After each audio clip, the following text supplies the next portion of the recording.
Good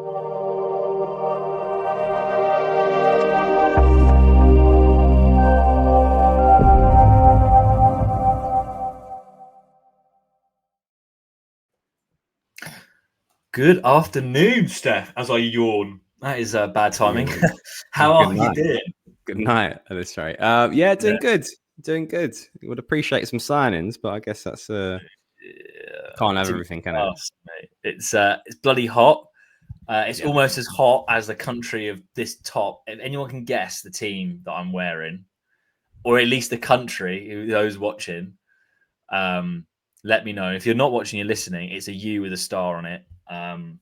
That's the badge. That's their badge. Have Uganda. A guess. Is it Uganda? No, no. I'm not going to tell you. I'll tell you guys next week. That's something to tune in for next week. It's a hot place. It's a hot place. So it's hot in the UK, mate. We're burning up, aren't we? We've got deja vu. Last 5 episodes, we kept saying this. It's been hot. It's been a nice summer. I'm not going to complain about it. It's just that we wish that we were by the beach enjoying it. Right, that's the thing. Yeah, with a cold beer in hand would be good. Yeah, absolutely. Cool. What are we gonna discuss today, mate? What should we talk about today?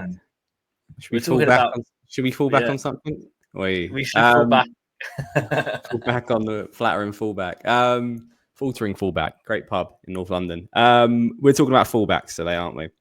We are. In particular, the incoming market. That should you like to think incoming because we are deprived of them right now, aren't we? Because Theo Hernandez obviously is gone.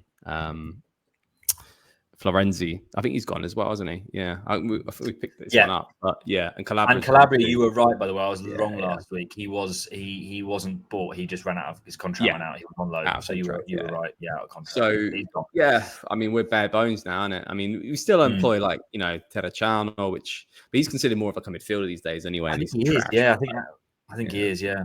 And he'll probably be on his way out. And then obviously Alex Jimenez, who gives us a little sense of relief at the right back spot, but definitely need a bit of depth there. And Emerson Royale, I think he's not fully gone yet too. But I guess the key point here is that we've lost a stalwart at left back at Theo Hernandez. And I mean, there's a pot of money there to spend. And we are after players on both flanks because the right back solution wasn't fixed from last summer. Emerson Royale, Kyle Walker, and left back. We have got a big void there now. I think we've been so reliant on Theo for years, playing so many games, and someone's going to have to come in. So I guess today's vid, who is that someone? And are there other ideas? And it's a hard one because I think it's the market for certainly left backs isn't great. It's been bad for about 5 years. Yeah, but there's been a caliber of really good players. Yep. Theo Hernandez, Alphonso Davies. I was going to say Mendy. He's obviously Mendy, maybe. Is it Mendes? Is it Mendes? Who's the one that plays left back? Nuno Mendes. Yeah, Nuno Mendes. Yeah, Mendes for PSG. And who's that left back for Real Madrid? Ferland Mendy. He's a Mendy. Oh, okay. Yeah. He's pretty solid.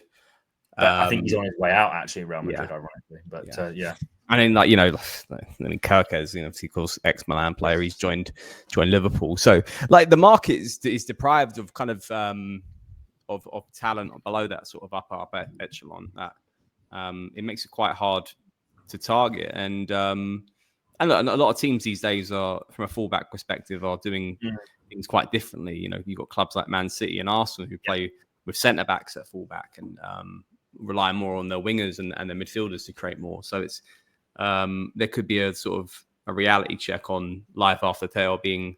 We should look for the next Theo. We should be looking for someone perhaps more defensively minded, but doesn't mean that we're not linked with players who are attack minded. So I guess the first one we could probably start on is probably the hottest one. Time of making this video, he may or may not join us because he could join Fenerbahce based off the recent links. Is Archie Brown?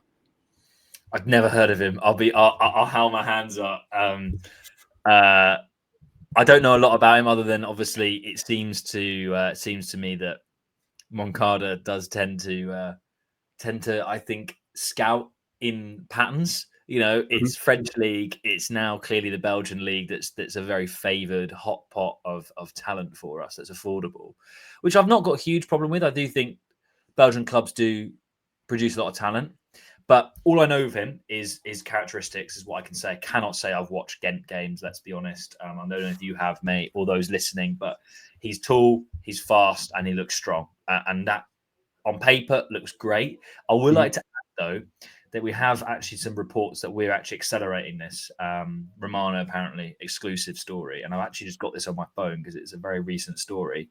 He was part of the worst Ghent defense, apparently one of the worst Ghent defenses in history. So, what, last season? Yeah, I think last season or season before.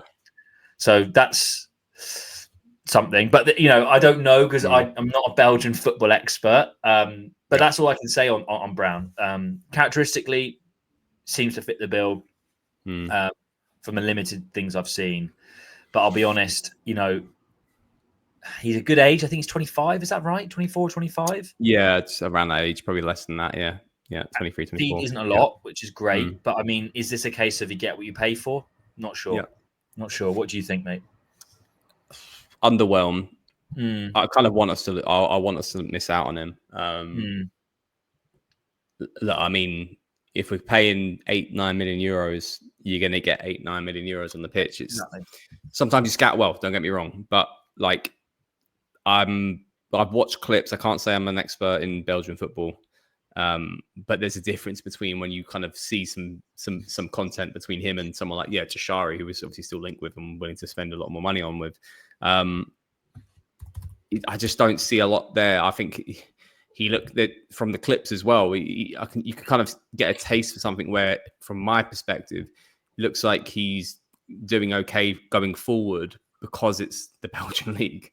Like, I feel like this is the makings of he'll come to Serie A and I don't know, getting like Ballatore-esque vibes from it. It doesn't really. Look, he might have a bit more going forward from a pace perspective, but he doesn't have. One thing I didn't quite see from the clips is sort of a willingness to play with the midfield and kind of interlink and then make those moves that Theo would make. That kind of gets him that acceleration to press forward and break into space. And it looked a lot more just kind of pick up the ball and like knock it forward and run because he could beat players for pace in that league. Whereas that will not get you that far in Serie A. So I'm not convinced. I hope we miss out on them. It sounds kind of horrible because if he does join, and I wish him the best of the world. But I'm just not. He's a bit younger than we first thought. If that helps, he's actually 23. Okay. Just turned 23. When I say just, I mean it was in May. So he's a fresh